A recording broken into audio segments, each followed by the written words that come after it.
তোমাদেরকে আরো একবার স্বাগত জানাচ্ছি সিভিল ইঞ্জিনিয়ারিং এর ক্লাসরুমে। চলো আজকের ক্লাসটা শুরু করে একটা ছোট্ট প্রশ্ন দিয়ে। আচ্ছা বলো তো, যে বৃষ্টির ফোঁটা কেন গোল হয়, বা আমরা যে মেলাতে যে বাবল উড়িয়েছি সেই বাবল গুলো কেন গোল হয়? হ্যাঁ, উত্তরটা তোমাদের মনে চলে এসেছে। The answer is surface tension. আর সিভিল ইঞ্জিনিয়ারিং এর স্টুডেন্ট হিসেবে সারফেস টেনশন শুনিনি এটা তো হতেই পারে না। তাহলে বুঝতেই পারছো যে আজকে আমাদের পড়ার বিষয় কি।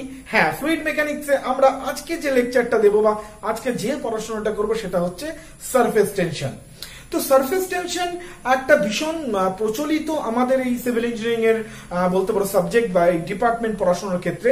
বাট এই সারফেস টেনশন নিয়ে আমাদের অনেকেরই কনসেপ্ট না ঠিক ক্লিয়ার হয় না, অনেকেরই একটু খটোমটো থাকে। তো চলো আজকের ক্লাসটা কিন্তু তোমাদের এই সমস্ত কনসেপ্ট ক্লিয়ার করবার জন্য আমি চেষ্টা করবো, যাতে এই ক্লাসটা যদি তোমরা শেষ অবধি করো, আশা করি এখান থেকে আর কোনোদিনও, মানে আমি তোমাদেরকে গ্যারান্টি নিয়ে বলছি, আর কোনোদিনও কোনো কনফিউশন হবে না যদি ক্লাসটা জাস্ট একটু বুঝে যাও। আমি চেষ্টা করছি বোঝানোর। তো সারফেস টেনশন পড়তে গেলে আমাদেরকে প্রথমে আর একটা জিনিস একটু পড়তে হবে, সেটার নাম হচ্ছে কি ইকুইলিব্রিয়াম। কি পড়তে হবে? Equilibrium condition, equilibrium condition of A body, equilibrium condition of A body, এইটা একটু জানতে হবে। এবার প্রশ্ন হচ্ছে স্যার আবার কেন সেই ইঞ্জিনিয়ারিং মেকানিক্স এর আবার ওই সব ইকুইলিব্রিয়াম অফ ফোর্স কেন নিয়ে আসছেন? এগুলোর কি দরকার আছে?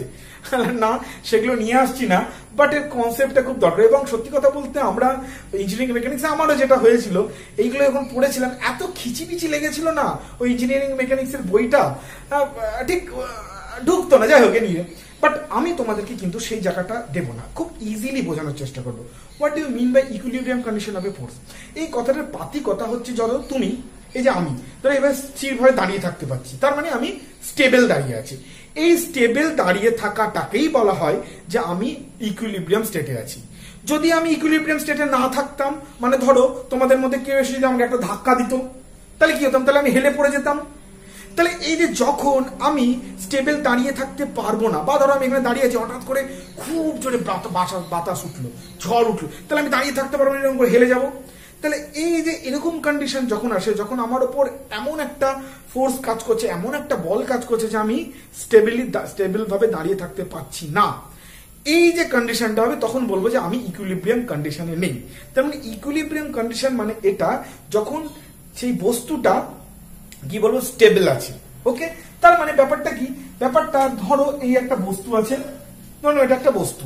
এবার বস্তুটার উপর ধরো এদিকে আমরা 10 নিউটন বল দিয়ে টানছি, ক্লিয়ার? তাহলে কি হবে? বস্তুটা এদিকে মুভ করবার চেষ্টা করবে, তাহলে তখন আমরা বলবো যে বস্তুটা কিন্তু ইকুইলিব্রিয়ামে নেই, বস্তুটা আন্ডার একটা ফোর্স আছে এবং সে মুভ করছে। এবার ঠিক উল্টো দিকেও আমি এরকম 10 নিউটন ফোর্স দিয়ে দিলাম, তাহলে কি হবে? বস্তুটা কিন্তু আর মুভ করতে পারবে না, কারণ এদিক থেকেও যে ফোর্স দিয়ে টানছে, এদিকেও সেম ফোর্স দিয়ে টানা হচ্ছে। তাহলে কি দুদিকের টানাটা যখন সমান হয়ে যাবে, এটা আমাদের সিম্পল এক্সপিরিয়েন্স, তাহলে কিন্তু বস্তুটা আর মুভ করবে না। তখন আমরা বলবো যে বস্তুটা কিন্তু ইকুইলিব্রিয়াম কন্ডিশনে আসে। আর এই সময় যে ফোর্স গুলোর যে কি হয়, ফোর্স গুলোর যে যোগফল হবে সেটা 0 হবে। মানে কি, এই ফোর্স যখনই আমরা কনসিডার করি তখন কিন্তু আমরা ডিরেকশন দিয়ে কনসিডার করি। তাহলে আমরা যদি এই ডিরেকশনটাকে পজিটিভ ধরি, তাহলে এটা হবে 10 নিউটন। তাহলে এইটাকে উল্টো ডিরেকশনে আছে, তাহলে -10 নিউটন। তাহলে কি হবে? Equals to 0। তার মানে ইকুইলিব্রিয়াম অফ বডি তখনই হবে যখন ফোর্স গুলোর মধ্যে নিজেদের মধ্যে যোগফল 0 হবে, অর্থাৎ ইকুইলিব্রিয়াম অফ ফোর্সেস হবে। ক্লিয়ার? এই ফোর্স গুলো যখন নিজেদের মধ্যে সামেশন 0 হয়, তখন বস্তু ইকুইলিব্রিয়ামে থাকে। আর যদি একদিকে কোনো একটা দিকে 10 নিউটন যদি না হয়, যদি 12 নিউটন হয়ে যায় এখনই, তাহলে আবার কিন্তু বস্তুটা আনস্টেবল হয়ে যাবে এবং এটা ইকুইলিব্রিয়ামে আর থাকলো না। ক্লিয়ার? আচ্ছা, সারফেস টেনশনের সাথে এটার কি সম্পর্ক সেটা এবার আমরা একটু জানবো। তার আগে আমরা একটু বলি what is surface tension. Surface tension মানে কি? সারফেস টেনশন মানে হচ্ছে, ধরো এগুলো ফ্লুইডের এক একটা কণা। ধরো আমি একটা গ্লাসে ফ্লুইড নিয়েছি, তার মধ্যে ধরো এরকম একটা গ্লাসে ফ্লুইড নিয়েছি, ঠিক আছে? তো সেই ফ্লুইডের মধ্যে, বা ধরো গ্লাসটা আরো বড় আছে, এদিকে আরো ফ্লুইডের কণা আছে, আমি জাস্ট এই কটা কণা দেখিয়েছি। ক্লিয়ার? এই কটা কণা দেখিয়েছি। তাহলে এইটা হচ্ছে ওপরের ফ্রি সারফেস, মানে এর ওপরে আর জল নেই গ্লাসের, এর নিচে জল আছে, এটা হচ্ছে জলের ফ্রি সারফেস। ফ্রি সারফেস কথাটা কেন বলছি? কেন কেন উপরে কিছু নেই, কিন্তু সত্যি কি কিছু নেই না? আছে। কি আছে? আছে এয়ার আছে। কি আছে? এয়ার আছে, বাতাস আছে। আচ্ছা, বাতাস কি? What is air? আচ্ছা, এয়ার কি একটা অলসো ফ্লুইড না? আমরা পড়েছি ফ্লুইড তো দু ধরনের হয়, একটা গ্যাসের স্টেটটাকে ফ্লুইড বলে, লিকুইড স্টেটটাকে ফ্লুইড বলে। তাহলে এটা তো গ্যাসের স্টেট, এয়ার তো ইজ এ গ্যাসের স্টেট, তাহলে এটাও একটা ফ্লুইড। এক্স্যাক্টলি। তার মানে সারফেস টেনশন, কিন্তু আমরা জানি যে সারফেস টেনশন মানে সারফেসে থাকবে। সারফেস মানে কি? একদম উপরি লেভেলে, ঠিক আছে? তাহলে এই যে ফ্রি সারফেস, এটা বেসিক্যালি ফ্রি সারফেস বলা যাবে না। এই জলের সাপেক্ষে ফ্রি সারফেস বললো, এটাকে যদি আমরা আরো টেকনিক্যালি বলি বা আরো যদি কারেক্ট হয়ে বলি, তাহলে কি বলতে পারবো? Air is also a fluid, আর এটাও ফ্লুইড, এটা লিকুইড ফ্লুইড, এটা গ্যাস ফ্লুইড। তাহলে এই যে প্লেনটা, জলের যে একদম উপরি তলটা, এটাকে শুধুমাত্র জলের ফ্রি সারফেস না বলে এটা বললে বেশি ভালো হবে যে এটা দুটো লিকুইডের মধ্যবর্তী একটা তল। ক্লিয়ার? আর সারফেস টেনশন কিন্তু এই দুটো ডিফারেন্ট ফ্লুইডের মধ্যবর্তী তলে কিন্তু কাজ করে, এটা কিন্তু মাথায় রাখো। ফ্রি সারফেস মানে সবসময় যে বাতাস থাকতে হবে একদিকে, না, যে কোনো দুটো লিকুইডের যার মাঝখানের যে সারফেসটা, সেইখানেই কিন্তু সারফেস টেনশন কাজ করবে। ক্লিয়ার? আচ্ছা, তাহলে এবার সেটা অ্যাকচুয়ালি কিভাবে কাজ করে? এই যে বাবলস গুলো দেখছো, এবার আমরা জানি যে লিকুইডের মধ্যে প্রত্যেকটা কণার মধ্যে একটা আকর্ষণ বল আছে, এবং সেই আকর্ষণ বলের জন্যই তো ভিসকোসিটি হয়, একে অপর থেকে যেতে দেয় না, আমরা প্রথম ক্লাসে পড়েছি। তাহলে এই যে বস্তুটা, এই যে কণাটা, এই কণাটাকে এই কণাটা টানবে, এই কণাটা টানবে, উপরের কণাটা টানবে, এই কণাটাকেও টানবে। আবার ঠিক সিমিলারলি এই কণাটার ক্ষেত্রে এই কণাটা টানবে, এই কণাটা টানবে, এই কণাটা টানবে, এই কণাটা টানবে। ক্লিয়ার? তাহলে প্রত্যেকটা বস্তুরই কিন্তু নিচে যেহেতু জল আছে, প্রত্যেকটা বস্তুরই, প্রত্যেকটা কণারই কিন্তু চারিদিক থেকে টানছে, এবং ওই যে বললাম ইকুইলিব্রিয়াম হয়ে যাচ্ছে, প্রত্যেক দিক থেকে তো জলের কণাটা যে টানাটা ইকুয়াল, ফলে এইগুলো কিন্তু মুভ করছে না। গ্লাসে জল নিলে সেটা স্থির থাকে। বাট তোমরা যদি একদম এই যে ফ্রি সারফেস বা দুটো লিকুইডের দুটো ফ্লুইডের যে মাঝামাঝি যে সারফেস, এইগুলোকে যদি তুমি দেখো, এই কণাটাকে জলে টানার, নিচের দিকে টানার জন্য এটা রয়েছে, সাইড দিয়ে টানার জন্য এটা রয়েছে, এদিকেও ধরো যদি কোনো কণা থাকে তাহলে এদিকে টানার জন্য রয়েছে। কিন্তু ওপরের দিকে টানার জন্য কেউ নেই, ওপরের দিকে টানার জন্য কেউ নেই। তাহলে এই যে কণাটা, এই কণাটা কি ইকুইলিব্রিয়ামে আছে? না, ইকুইলিব্রিয়ামে নেই। কেন কি? সব দিকের ফোর্স কিন্তু এখানে ইকুয়াল নেই, উপর দিকে কোনো ফোর্স কাজ করছে না। তার মানে এই কণাটা কিন্তু উইদাউট ফোর্স নেই, মানে স্টেবল নেই, এর উপর একটা রেজাল্টেন্ট ফোর্স কাজ করছে, একটা অতিরিক্ত বল কাজ করছে, যেই বলগুলো এই কণাগুলোর উপর কাজ করছে না। তাহলে প্রথম কথা একটা জিনিস মাথায় ঢুকলো কি, যে এই যে বল, এই যে একদম সারফেসে যে কণাগুলো থাকে, এই সারফেসের কণাগুলোর উপরে একটা রেজাল্টেন্ট বল কাজ করে। সেই বলটা কিন্তু ভেতরের কোনো কণায় কাজ করে না, এটা মাইন্ড ইট, শুধুমাত্র সারফেসে কাজ করছে। So this force is called surface tension. এই যে সারফেসে থাকা বস্তুগুলোর উপর যে একটা রেজাল্টেন্ট ফোর্স কাজ করছে, কেন কি? এই কণাগুলো ইকুইলিব্রিয়ামে নেই, তো ওই ফোর্সটা যেহেতু শুধুমাত্র সারফেসে থাকে, so it is called surface tension. কি বলা হয়? Surface tension. Now why tension?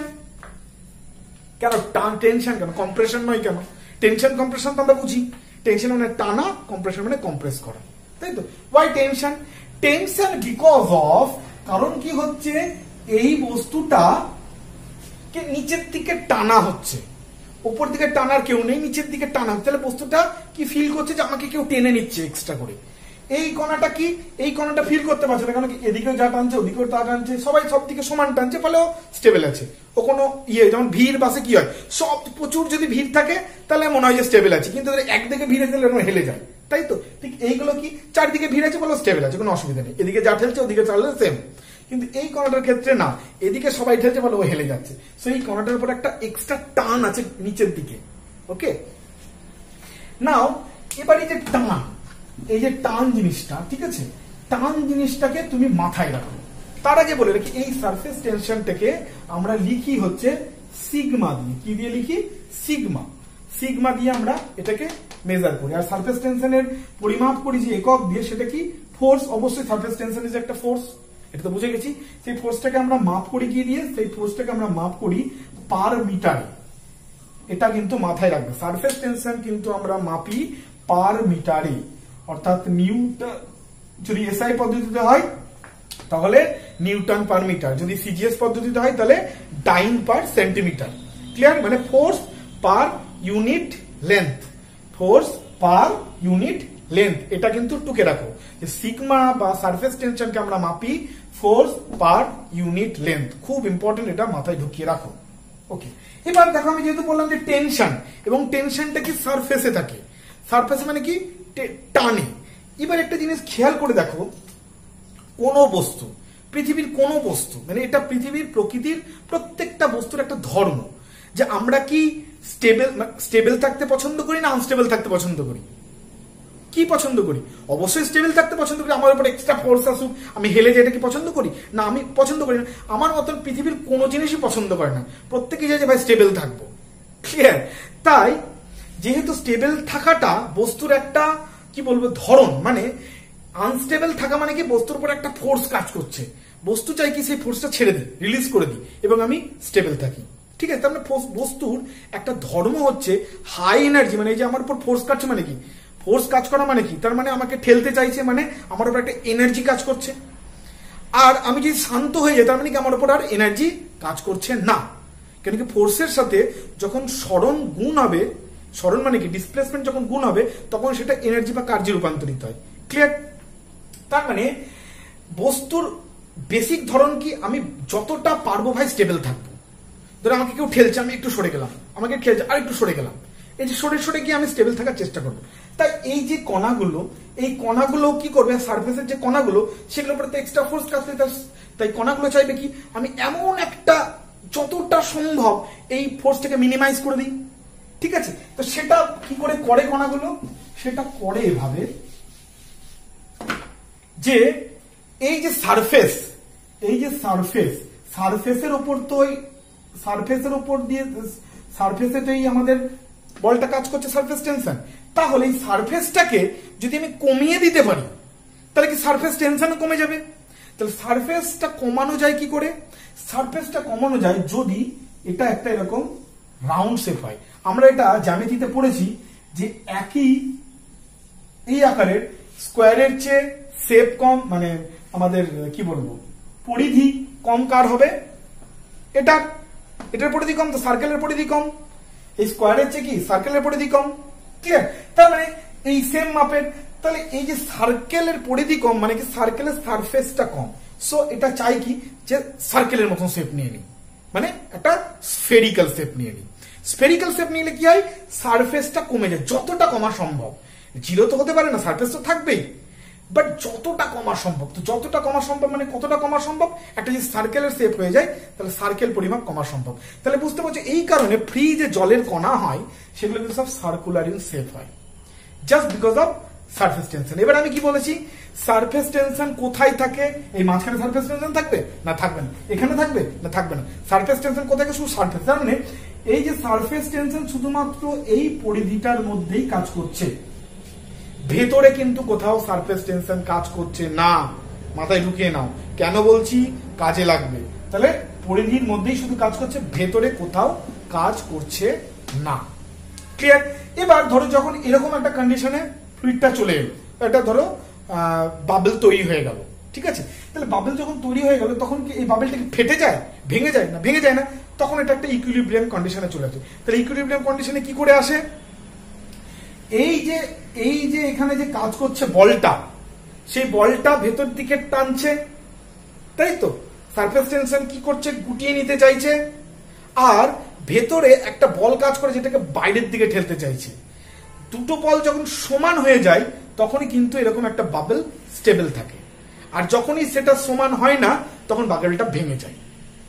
Clear? সেভাবে দেখেছো যখন একটা বাবল তৈরি হয়, আমরা যখন ফু দিয়ে যখন মেলাতে বাবল তৈরি করি, যদি আমরা ঠোকা দিই তাহলে ভেঙে যায়, যদি না ঠোকা দিই তাহলে কিন্তু ওটা ওরকমই থাকে, নষ্ট। তার মানে কি যখন সমান ভাবে আছে, স্টেবল আছে, তার মানে কি দুদিকের ফোর্স সমান।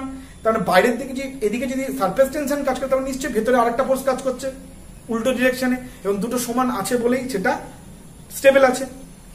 নাও সেটা কিরকম, চলো সেটাই আমরা এবার একটু বোঝার চেষ্টা করি। এবার একটা জিনিস খেয়াল করো, এই যে বললাম সারফেস টেনশন ফোর্সটা অ্যাকচুয়ালি কিভাবে কাজ করে, ধরো এই যে যেমন যারা ধরো বুড়ো হয়ে যায়, আমার যেমন স্কিন, আমার যেমন বয়স ধরো এখন 31 বা 32, ঠিক আছে? তো এই যে আমার যে স্কিন, সেই স্কিনটা টান হয়ে রয়েছে, কিন্তু আমি যখন বুড়ো হয়ে যাবো তখন আমার স্কিন গুলো কি হবে, ভাঁজ হয়ে যাবে, রিঙ্কেল পড়ে যাবে। এবার সেই রিঙ্কেল স্কিনটা মানে কি, সেখানে স্কিন বেশি আছে না কম আছে আমার চেয়ে? ডেফিনেটলি বেশি আছে, ভাঁজ হয়ে এতটা জায়গা জুড়েই আছে, কিন্তু ভাঁজ হয়ে আছে, তার মানে ওখানে স্কিনের পরিমাণ বেশি আছে। আর আমার এখানে স্কিনটা টান হয়ে আছে, মানে কি আমার এখানে পরিমাণ কম আছে। আচ্ছা, ওই যে ভাঁজ স্কিনটাকে যদি আমি দুদিক থেকে এরকম করে টানি, তাহলে কি সেটাও টান হয়ে যাবে। তাহলে বুঝতে পারছো, তার মানে এক্সট্রা স্কিনটা বেরিয়ে চলে আসবে। ঠিক সারফেস টেনশনটা কিন্তু ওরকমই একটা ফোর্স, যেটা কি ওই ওপরের স্কিনটাকে কমাতে চায়, টেনে কমিয়ে দিতে চায়, এবং সেটা একটা রাউন্ড শেপ হয়ে যায়। বুঝতে পেরেছো? এবার আমাদের এখান থেকে যে প্রশ্নগুলো আসে সেটার মধ্যে, বা যে জায়গাগুলোটা পড়তে হয় সারফেস টেনশন, তার মধ্যে হচ্ছে সবচেয়ে বড় হচ্ছে যে এরকম একটা স্ফিয়ার যদি হয়, ধরো এরকম একটা জলের স্ফিয়ার আছে, জলের একটা গোলক আছে, সেই জলের গোলকের ওপর সারফেস টেনশন কিরকম ভাবে কাজ করছে, বা এই গোলকের ভেতরেও যে বলটা কাজ করে, যে বললাম যে জন্য ইকুইলিব্রিয়ামে আছে, সেই ফোর্সটা ভেতরে কি পরিমাণ ফোর্স কাজ করছে, এইটার একটা রিলেশন একটা গোলকের জন্য হয়, একটা জেটের জন্য হয়, এগুলো আমাদেরকে বার করতে হয়। তাহলে চলো আমরা প্রথমে জাস্ট আজকে একটা গোলকের করে এই ক্লাসটাকে শেষ করব, ঠিক আছে? তো গোলককে করবার জন্য গোলকের ভেতর কিভাবে সারফেস টেনশন এবং ইন্টারনাল প্রেসার কাজ করে এবং ইকুইলিব্রিয়ামে আসে, সেটা আমরা চলো একবার দেখবার চেষ্টা করি।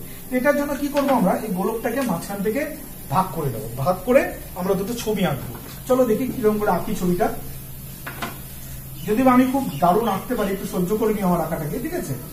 ভয় পেও না। ধরুন এটা একটা অর্ধেক হাফ, এটাকে আমি দুটো দেখাচ্ছি, কেন কি দুটো ফোর্স কাজ করে, তো তাহলে আমার দেখাতে সুবিধে হবে। যে গোলকটাকে মাঝখান থেকে কেটে নিয়েছি, তাহলে এরকম হাফস গুলো, একটা হাফকে আমি আরেক জায়গায় দেখিয়েছি, দুটো ফোর্সকে দেখাতে আমার সুবিধা হবে। এবার কি বলেছি, সারফেস টেনশন কোথায় কাজ করবে, শুধুমাত্র সারফেসে কাজ করবে। তাহলে এইটার জন্য ওপেন সারফেস কি, এটার জন্য ওপেন সারফেস কি, এই যে এইটা, এই সার্কামফারেন্সটাই হচ্ছে এর ওপেন সারফেস, ঠিক আছে? তাহলে আমার সারফেস টেনশন কিভাবে কাজ করে, টেনে রাখে এই পুরো, এই যে ধরো একটা গোলক, এই যে গোলকের যে অর্ধেক, এই পুরো গোলকের চামড়া যদি টান হয়ে থাকে, টেনে ধরে, তাহলে টানটা কিরকম হবে, অবশ্যই এরকম করে টেনে আছে, এরকম করে টেনে আছে না, পোস্টার ডিরেকশন এরকম না, টেনে আছে বলে তো এই পুরোটা টান হয়ে আছে, তো বোঝা গেছে? এই পুরো সার্কামফারেন্স বরাবর এরকম করে টেনে আছে। যদি তুমি এটাকে আরো কেটে দেখো, সোজা করো না, তাহলে এইভাবে টেনে থাকবে, পুরো চামড়াটা যদি একদম সোজা করো না, তাহলে এইরকম করে টেনে আছে দুদিক থেকে, আর গোলক ফর্মে আছে বলে সেটা মনে হচ্ছে এরকম। বোঝা গেছে তাই আইডিয়া? তার মানে এই সার্কামফারেন্স বরাবর টেনে থাকবে, আর এর মান কত, সিগমা। টানের মাপটা কত, পার মিটারে কত, সিগমা। এবার চলে এসো, এবার কি, যেহেতু গোলকটা ভেঙে যাচ্ছে না, তার মানে এর ভেতরে একটা ইন্টারনাল ফোর্সও কাজ করছে তো, এবং সেটা কি ডেফিনেটলি এর উল্টো ডিরেকশনে হবে। সেই উল্টো ডিরেকশনে যে ফোর্সটা কাজ করছে, সেটা কিন্তু পুরো এরিয়া জুড়ে কাজ করছে, এটা শুধু সার্কামফারেন্সে কাজ করছে পরিধিতে, কিন্তু এটা কিন্তু পুরো এরিয়া জুড়ে কাজ করছে। এটাকে যদি আমি বলি স্মল পি, ইন্টারনাল প্রেসারকে আমি বললাম স্মল পি, তাহলে দুটোর মধ্যে রিলেশন কি হবে, দুটো ইকুয়াল হবে। ইকুয়াল আছে বলে দুটো স্টেবল আছে, ইকুয়াল যদি না থাকতো তাহলে ভেঙে যেত, স্টেবল থাকতো না। তার মানে যখন স্টেবল আছে একটা গোলক বা একটা জলের একটা কণা যখন স্টেবল আছে, তার মানে এই দুটো ইকুয়ালে আছে। তাহলে চলো ইকুয়ালে যদি থাকে, তাহলে আমরা দুটোকে করে নিই। তাহলে এখানকার ফোর্সটা কত হবে, সিগমা কি পার ইউনিট লেন্থে,